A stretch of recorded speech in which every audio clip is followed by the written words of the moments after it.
Hi, I'm Matt Burton, Executive Chef for Conagra Foods. Today we're making Manwich sandwiches. This classic sandwich is a hit at tailgates, potlucks, and is sure to please a hungry crowd. So let's get started. I like to start browning your meat in a skillet.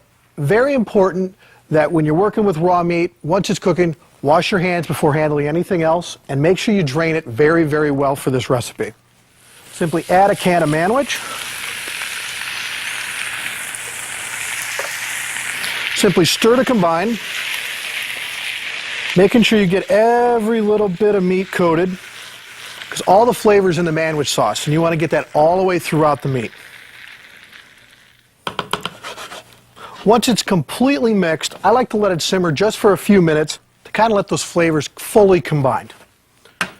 While that's resting, let's go ahead and get started on the buns. You know what? We all know how to make a regular Manwich, so we're going to make an extreme Manwich today. Where do you find a bun this big? Well, this bun is actually a sweet Hawaiian bread that you can find in your bread aisle. When you're working with something this big, what you want to do is you're going to want to cut it horizontally. It's very important that you leave the bottom portion about 1 inch larger than the top, and you'll see why in a second. So simply just start with your knife, rotate the bread, pull it right off. Again, noticing that the bottom is much thicker than the top. Set the top off to the side. You could very easily just go ahead and put your Manwich right on top here. One of the little tricks I like to do is I like to hollow out the bottom. It makes eating the sandwich a lot easier and serving it a lot less messy. So I just peel out a little bit of this middle, make a little hole, spot for your Manwich, pat it down a little bit. Now with these crumbs, don't throw them out. You can toast them up, make homemade breadcrumbs. You can cut them up, make baked croutons for your salads. So just don't throw this away. Okay, now that the bread's hollowed out, let's go ahead and fill it.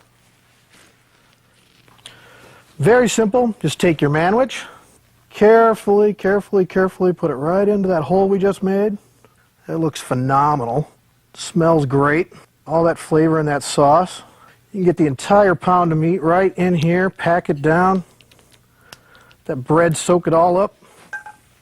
Normal Manwich, you can just serve just as is. But remember, this is an extreme Manwich. And what I like to do on our extreme Manwich is I like to put a little bit of homemade coleslaw right on top. If you can't make your own home coleslaw and you get it at the store, absolutely fine. Just make sure it's not too wet. Make sure you drain it very, very well before you put it on the sandwich. Just put a little bit of the coleslaw right on top. Kind of a little southern flair to our sandwich. It gives a little bit of crunch to the sandwich. You've got the barbecue-y flavor of the Manwich. You've got this great crunchy, cool coleslaw. You got the sweet bread. Amazing combination of flavors. Go ahead and put the top right on your sandwich there. Now before you cut anything this big, you want to secure it. I like to just take some of these really long toothpicks. I like to cut this bread into 6, so I put 6 toothpicks in here, all around here.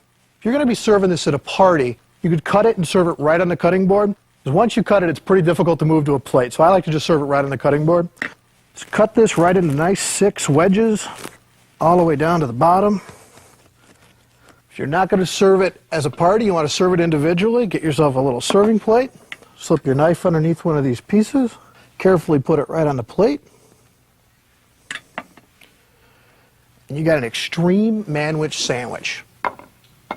You can also use the same idea, make it a mini sandwich pull-apart version, using sweet Hawaiian dinner rolls. Guests can either pull them apart or you can cut them with a knife. Whichever way you make them, extreme or mini, both kids and adults are sure to love them.